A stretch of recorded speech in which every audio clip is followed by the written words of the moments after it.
அனைவருக்கும் வணக்கம். இன்னைக்கு நம்ம சேனலில் ஃபீனிக்ஸ் படத்தோட ரிவ்யூ தான் பார்க்க போகிறோம். அறிமுக நடிகரை சூர்யா விஜய் சேதுபதி அவர்கள் இந்த படத்தில் நடிச்சிருக்காரு.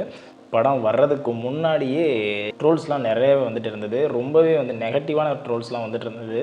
ஸோ இந்த மாதிரி ட்ரோல்ஸ்லாம் வந்திருந்தாலும் அதெல்லாம் கடந்து இந்த படம் ரிலீஸ் ஆகிருக்கு. இந்த படத்தோட கதையை பற்றி ஃபஸ்ட்டு பார்த்துடலாம். வழக்கமான ஒரு பழைய கதை அப்படின்னு தான் சொல்லணும். பழைய கதை அப்படின்னு எடுத்துகிட்டு இருந்தீங்கன்னா ஒரு பழி வாங்கக்கூடிய ஒரு கதை. படத்தோட ஆரம்பத்தில் ஹீரோ ஒரு எம்எல்ஏ போட்டு தள்ளுறாரு. அவர் ஒரு ஏழ்பட்ட குடும்பத்தை சேர்ந்த ஒரு நபர். ஸோ அவர் எதுக்காக ஒரு எம்எல்ஏ போட்டு தள்ளணும், ஸோ அதோட பின்னணி என்ன, இவர் போட்டு தள்ளிட்டு இவர் ஜெயிலுக்கு போயிறாரு 17 வயசான அந்த ஹீரோ.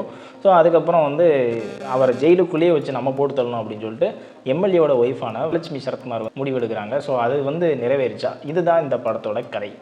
இந்த படம் ஆரம்பத்துலேருந்து எண்டிங் வரைக்கும் பார்த்திங்கன்னா அடிதடி ஃபைட்டு, இதுதான் இந்த படத்தோட ஒரு ஹைப் அப்படின்னு சொல்லணும்.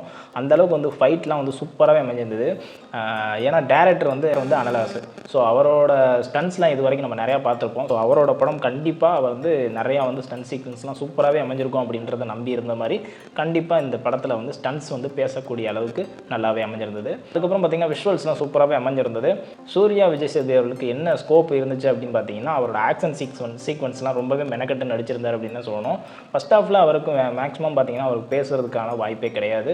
எல்லாமே ஒரு நார்மலான ஒரு ரியாக்ஷன்ஸ்லேயே இந்த படம் நடந்து போயிட்டுருக்கும். செகண்ட் ஹாஃபில் தான் இவரோட பேச்சுகள்லாம் அதிகமாக இருக்கும் இந்த படத்தில்.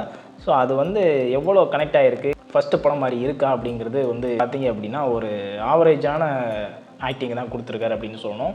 இந்த படத்தில் ரொம்பவே ஒஸ்ட்டான விஷயம் என்ன அப்படின்னு பார்த்திங்கன்னா திரைக்கதை அப்படின்னு தான் சொல்லணும்.